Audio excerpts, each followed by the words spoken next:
how could we do it so that it's more engaging and there's more time to talk and to learn and to grow. So the second thing, though, is between now and next year, how do we engage more people?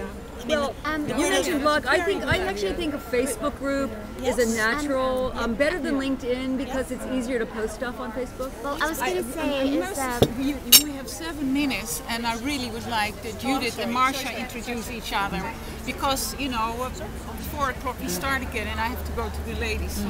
Actually, that's a great idea. We're going to introduce each other. I'm going to introduce Judith. Great. Okay. That's nice. Judith has started something called the Foundation for Creating We, and she's really getting at the heart of what isn't happening not only in the workplace and in society, the fragmentation that we all suffer from. And I only met her a month ago, so I can't give you her bio. But I can tell you that she is doing some wonderful stuff in terms of a very easy way of getting people to open up to questions that they normally would not open up to. And it's fascinating. It's absolutely fascinating. She's got a very interesting client list, and she's really up to stuff. And books. Yeah, and books, right? Absolutely. Books. better than books. Yeah. Do you want me to just pick up from there, or should I introduce? As you wish, my dear. Well, Marsha and I met in Portland, and it was like a magnet because I'm an organizational anthropologist beside all the other things I do, and she brings anthropology into people's lives individually and collectively in a way I've never seen before. And so I just found our work to be unbelievably synergistic. So I just want to say, for what I'm interested in, I want to make sure whatever we do, we're not secluding men from. No, because I think it's way post-feminist. It's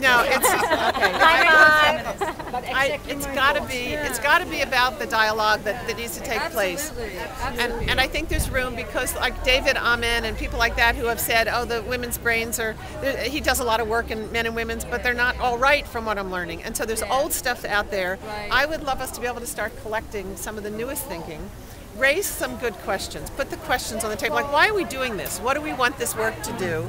And then get some white papers going. Well, NeuroLeadership has a community side, I believe that was sent out. So I was also going to suggest, if we do want to keep it involve more other members with NeuroLeadership, that's also another way of involving and kind of keeping it more NeuroLeadership theme-based. Or even, I also think Facebook, if you want to invite and involve general people, then NeuroLeadership Summit LA has a Facebook page, so we could do it there. Yeah, that's...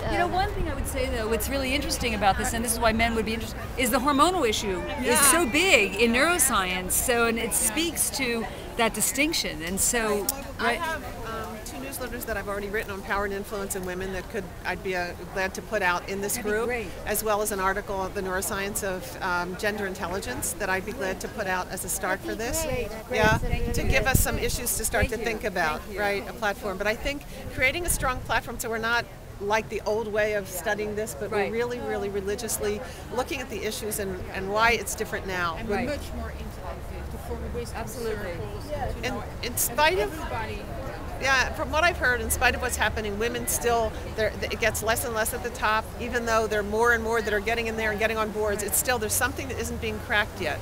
And so maybe we could start to look at how to crack the code, what's going on that needs to be looked at. Yeah.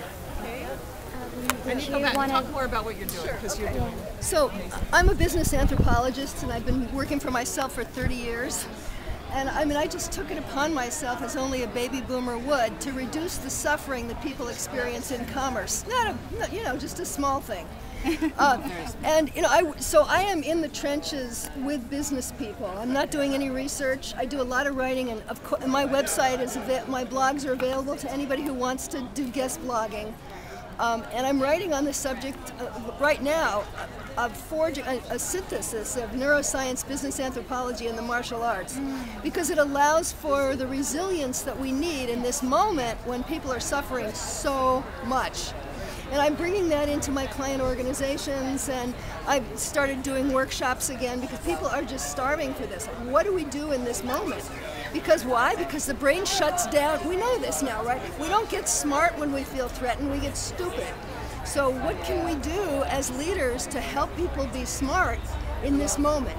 And so I guess you could say I'm doing research because I'm doing workshops and letting people respond, but I have no systematic research to offer. But I'm in the well, you have case study. You have case study. lots of case I'd love to give you my card because I have martial arts.